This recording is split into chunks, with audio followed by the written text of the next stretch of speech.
오늘 말씀은 이어서 에베소서 5장의 다른 문단 이제 15절로 넘어왔는데 세월을 낭비하지 않는 지혜라는 제목으로 우리 말씀 나누기를 원합니다.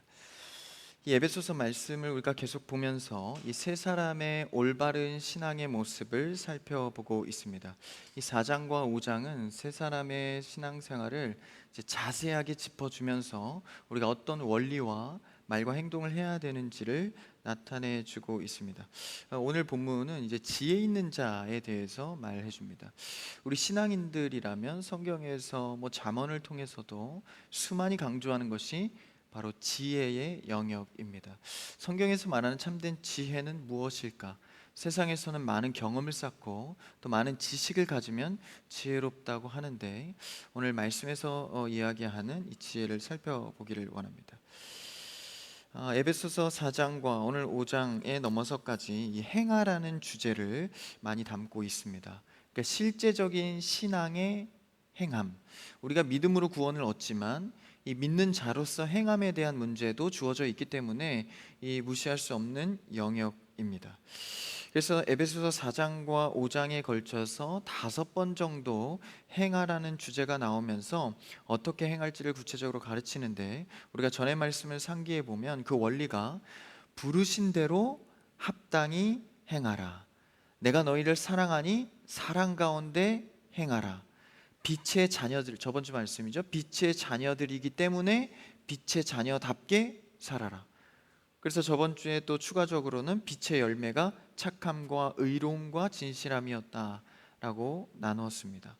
그러니까 무엇이기 때문에 너희는 마땅히 무엇이 살아야 한다, 그렇게 행해야 한다라는 행하라는 제시를 해주고 있습니다. 오늘도 지혜와 관련된 행함을 말해주고 있는데요. 한번 첫 절을 같이 한번 읽어볼까요?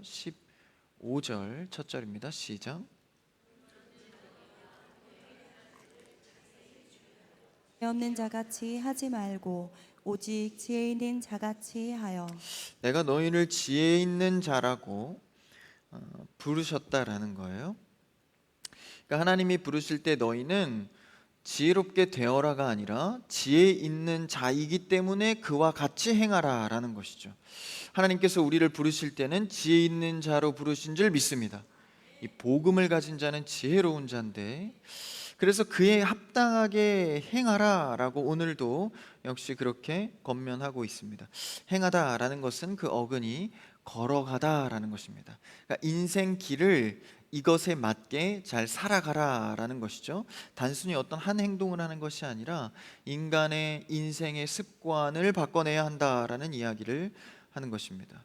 근데 여기서 이제 15절에 자세히 보시면 지혜 있는 자와 없는 자를 이렇게 둘로 양분화해서 나누고 있습니다. 그 나누는 기준이 무엇이죠? 15절을 자세히 보십시오. 어떻게 행할지 자세히 주의하여 보는 것. 그러니까 자세히 주의하여 보고 행하는 것을 통해서 지혜 있는 자와 없는 자로 나눠진다라는 것이죠. 그러니까 자세히 주의하여 행하면 지혜 있는 자고, 주의하여 행하지 않으면 지혜 없는 자가 된다라는 거예요. 일단 먼저는 이것을 이 문자적으로 그대로 우리가 따라가 보면 주의하여 보는 것, 주의하여 살피는 것을 말하겠죠.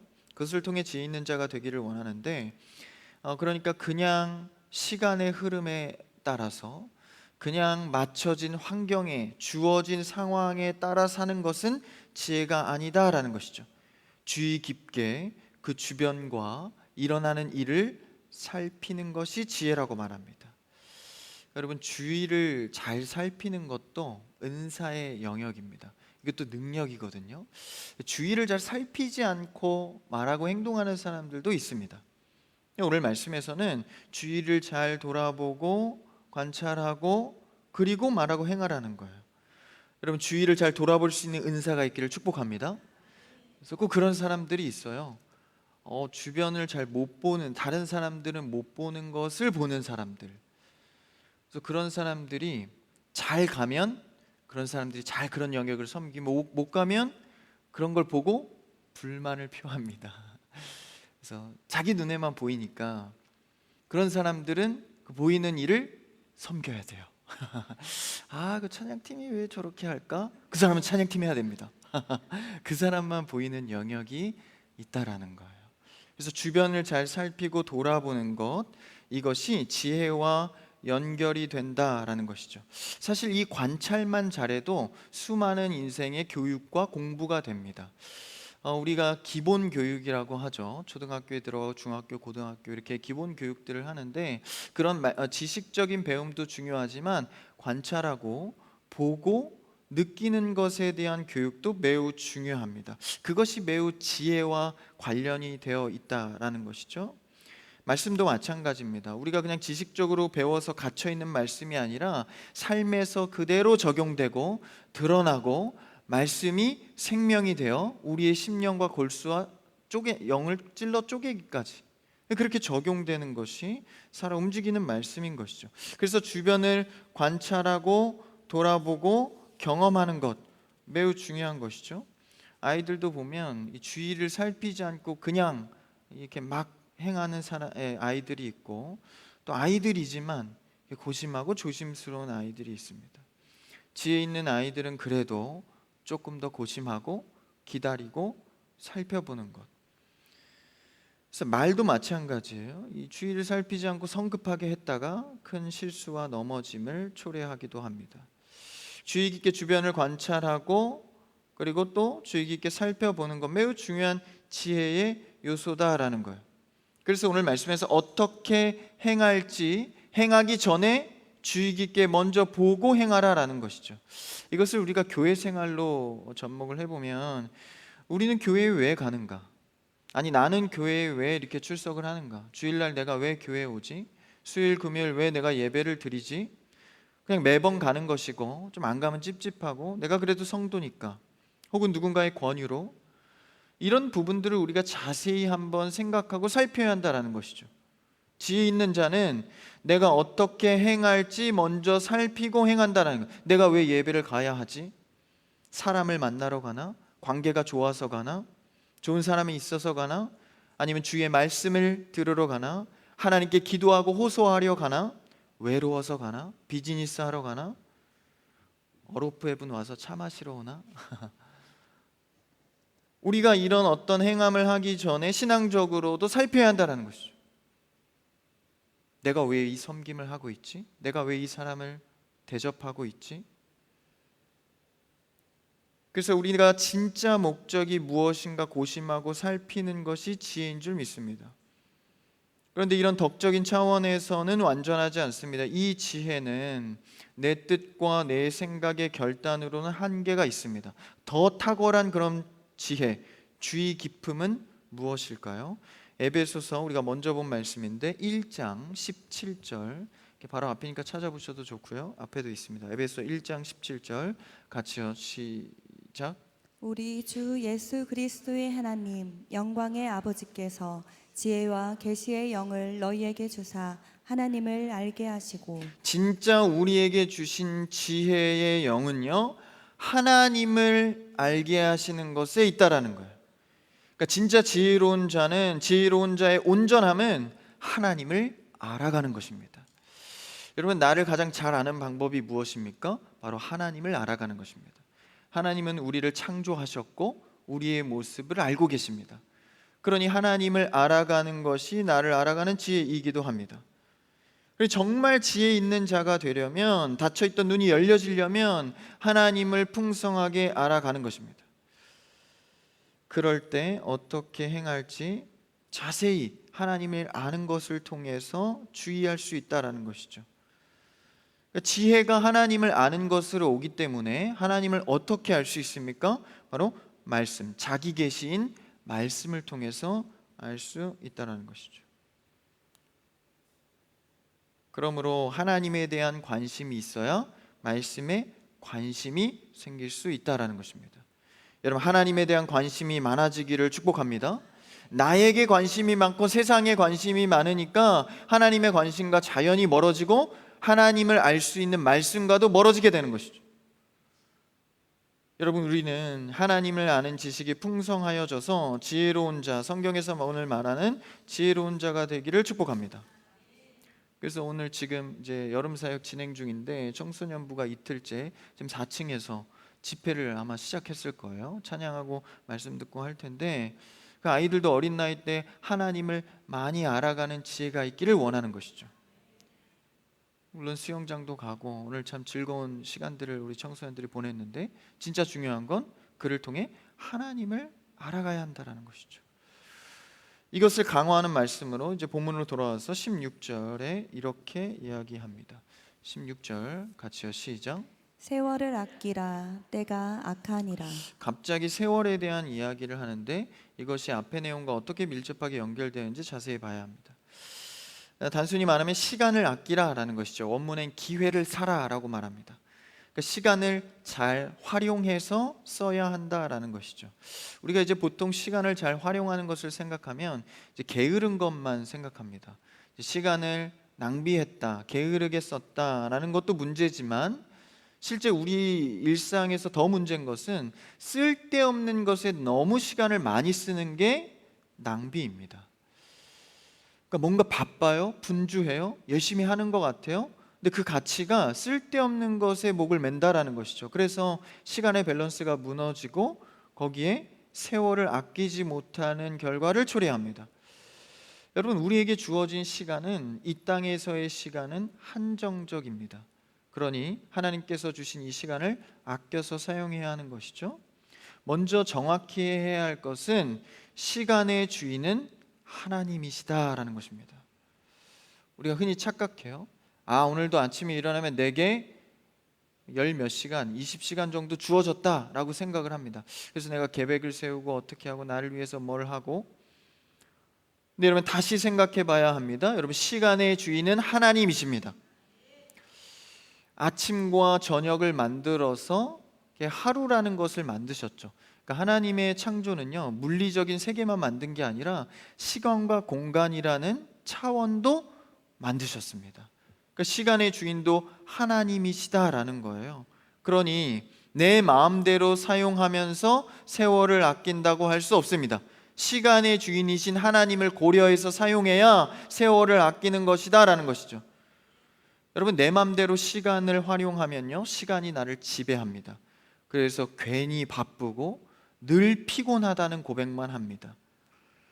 자신의 시간이라 생각하여 이리 쫓기고 저리 쫓기고 살다 보면 늘 바쁘고 피곤할 뿐이죠. 그래서 여러분, 성도들은요, 자꾸 바쁘다는 이야기를 많이 하시면 안 됩니다. 제가 바빠서요, 바빠 피곤해. 네, 흔히 저를 바쁘다고 인식하시는 분들이 많은데 저 그렇게 바쁘지 않습니다. 오늘도 청소년부 다 도와주고, 물론 이제 바쁠 때가 있는데 성도들은요, 내 시간을 너무 바삐 사용해서 이 세월을 아끼지 못하는 경우들이 많습니다. 내가 시간의 주인이 되어서 하나님 입장에서의 경중을 전혀 설정해 놓지 않고 내 마음대로 살아가는, 그래서 오늘 하루 내가 잘 시간 활용했다 뿌듯해하며 잠드는, 여러분, 그것은 세월을 아끼는 것이 아닙니다. 세월을 아끼는 것은 시간의 주인이신 하나님 중심으로 삶을 사는 것입니다. 내가 오늘 하나님 안에서 묵상을 했나? 내가 이 일을 하기 전 기도했나? 내가 이 방향성을 하나님의 선하심으로 설정했나? 여러분, 이런 설정들이 하나님 안에서 세월을 아끼는 것입니다. 하나님은 원하시지도 않는데 수많은 시간을 할애해서 살아가는 것은 하나님과 상관없는 세월을 낭비하는 일이다라는 것이죠. 그 중에 가장 우리 성도가 대표적인 것이 무엇입니까? 예배를 우선순위하는 것, 주일 성수하는 것, 바빠도 하나님 편에서 생각하고 기도하고 행하는 것, 이런 것들 아닙니까? 일이 수정되고 돌아가더라도 주의 뜻을 살피는 것. 그래서 그 얘기를 17절에서 더 강화하죠. 한번 17절 읽어볼까요? 17절 그 다음 절 시작. 그러므로 어리석은 자가 되지 말고 오직 주의 뜻이 무엇인가 이해하라. 그렇게 낭비하면 어리석은 자가 된다라는 것이죠. 뭔가 열심히 살고 바쁘게 살아서 인간적으로 뿌듯하긴 한데 하나님 입장에선 그 평가가 어리석은 자다라는 것이죠. 그러면서 뒤에 오직 주의 뜻이 무엇인가 이해하라. 말씀에 근거하여 시간을 사용하는 것이 지혜롭다라고 오늘 말씀 17절까지 이어서 전해주고 있는 것입니다. 여러분, 말씀의 가르침에 순종하면서 시간을 잘 사용하시기를 축복합니다. 그러니까 우리의 하루의 삶의 시간 속에는요, 정리할 시간도 많습니다. 이게 좀 베어내야 될 시간도 많아요. 그리고 보태야 될 시간도 많습니다. 야, 오늘 하루 내가 기도하는 시간은 있었나? 기억하십시오. 여러분, 시간의 주인은 하나님이십니다. 하나님 편에서 생각해야 하는 것이죠. 물질의 11조는 철저히 드리는데 시간의 11조는 부족할 때가 많습니다. 물질의 11조가 뭐예요? 하나님, 모든 것이 하나님으로부터 주어졌습니다. 10분의 1, 첫 것을 드릴 때 이 모든 것은 하나님 안에서 사용하겠습니다. 그러니까 여러분, 10분의 1 드렸다고 10분의 9는 내 맘대로 사용하는 게 아닙니다. 10분의 1을 드렸다는 것은 전체를 드렸다는 의미예요. 그러니까 10분의 9도 하나님 안에서 잘 사용하겠습니다라는 고백인 것이죠. 마찬가지로 시간도 내가 시간의 11조를 많이 드려야 돼요. 부족할 때가 많습니다.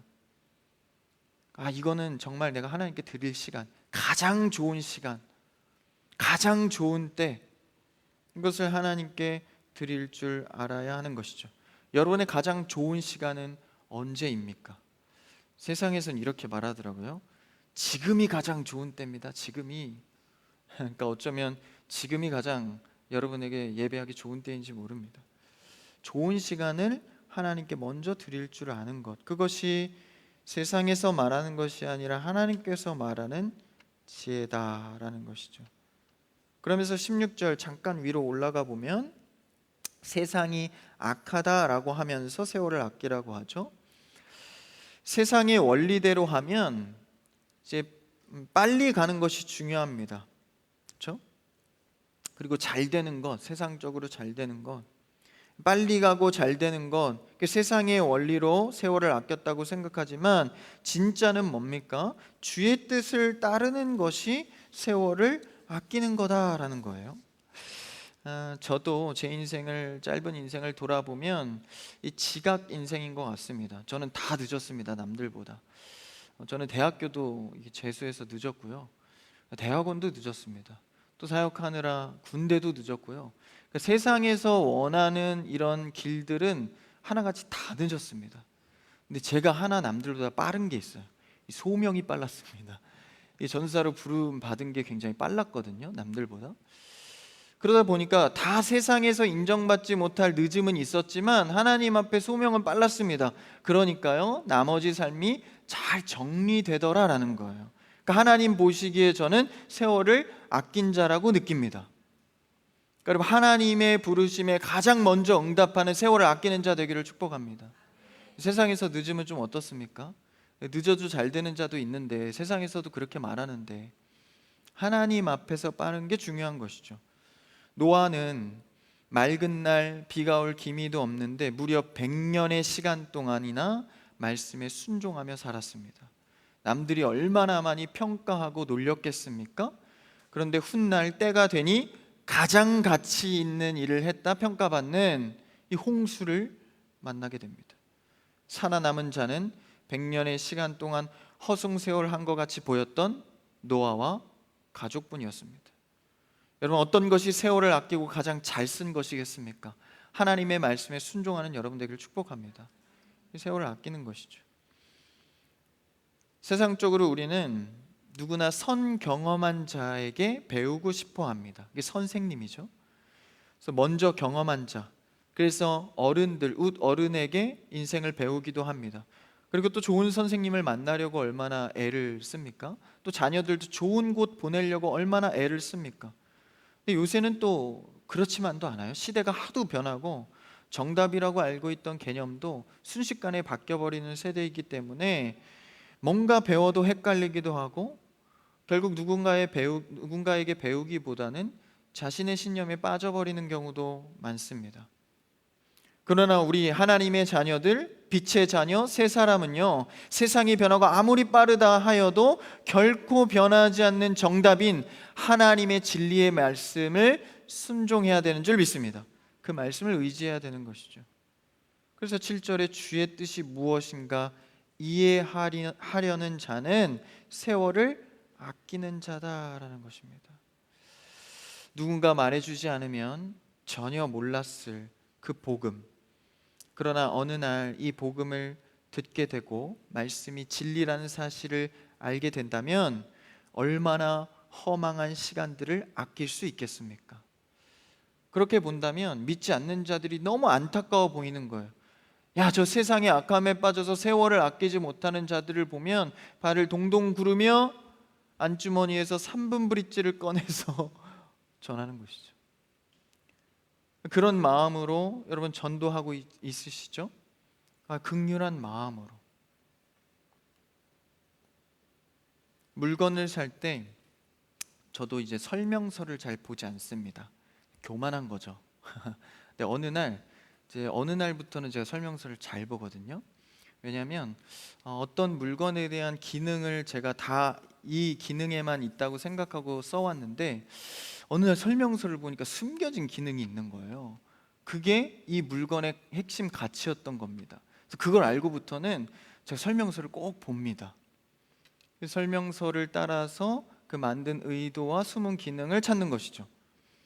마찬가지로 평생에 내가 그 기능을 알지 못하고 살아갈 수도 있다라는 거예요. 여러분, 말씀이 세 사람의 삶의 설명서입니다. 평생이 좋은 것을 모르며 세월을 낭비하며 살 수 있다라는 것이죠. 여러분, 세 사람의 설명서를 잘 읽는 여러분 되기를 축복합니다. 읽어봐야 돼요.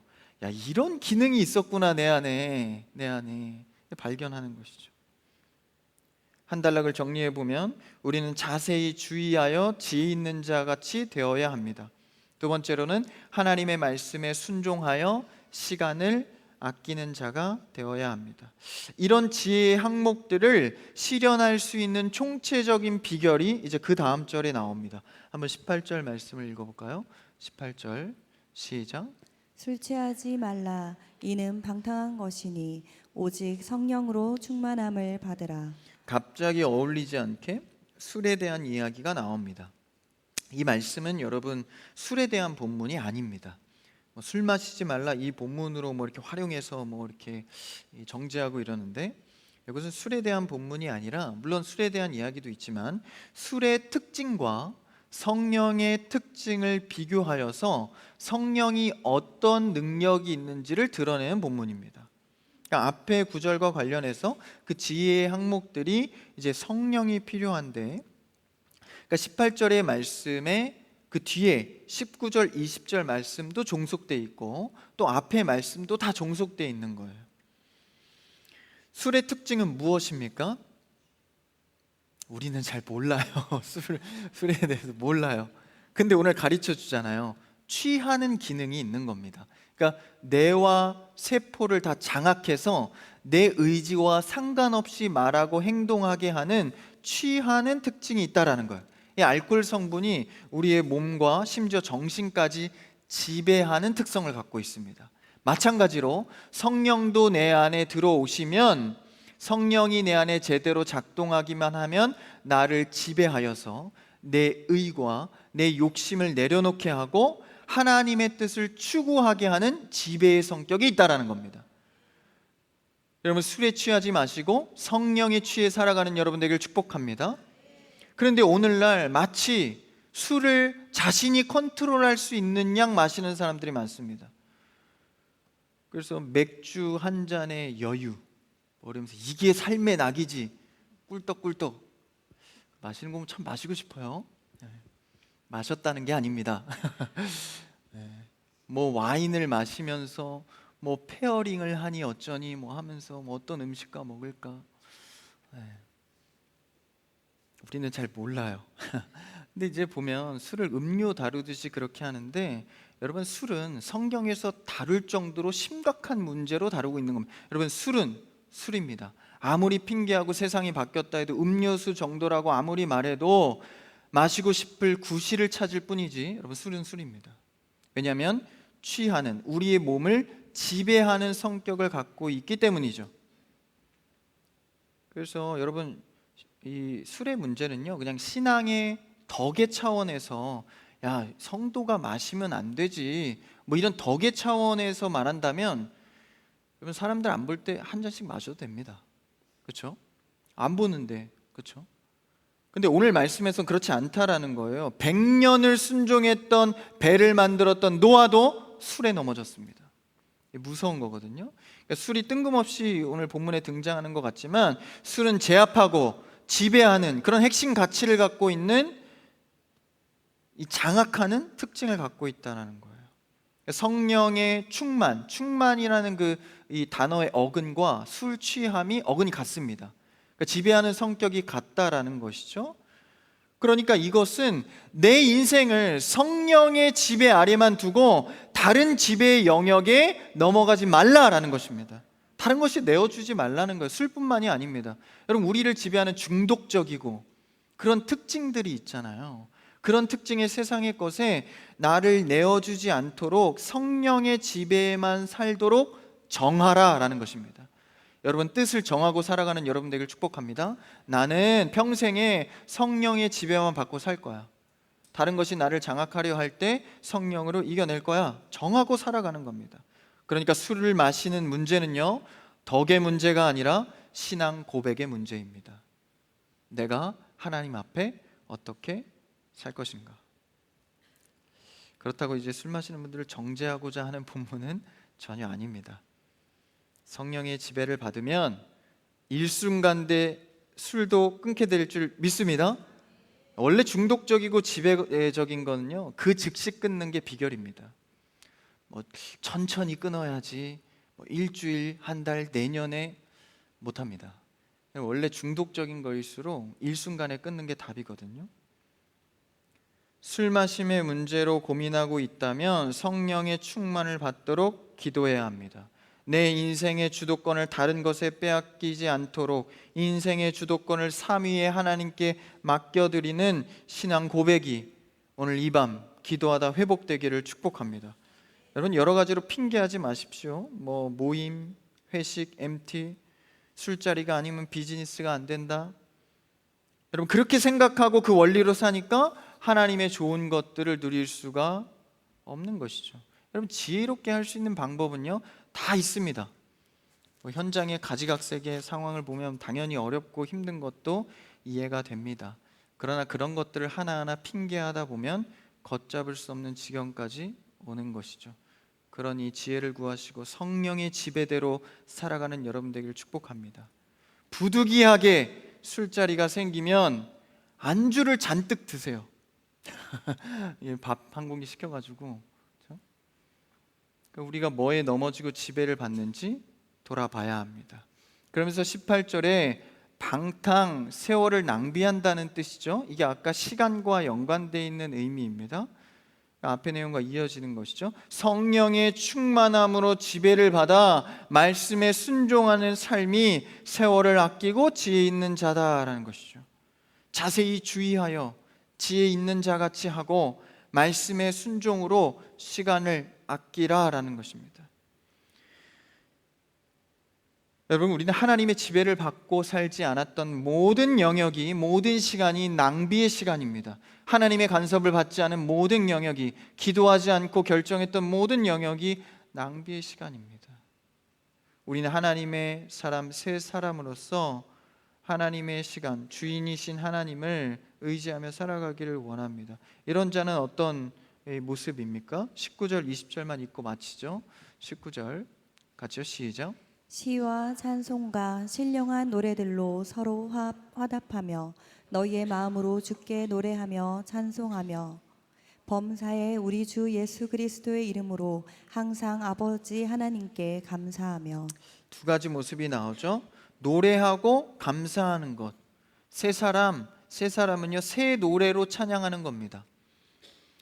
내가 전에는 몰랐는데 하나님의 구원을 얻고 보니 모든 것이 새로워지는 것이죠. 그래서 그것을 찬양으로 드리는 겁니다. 그리고 감사하며 사는 행복. 여러분, 진짜 행복이 무엇입니까? 주 안에서 감사의 거리를 노래하는 것입니다. 감사가 없는 자는 행복할 수가 없습니다.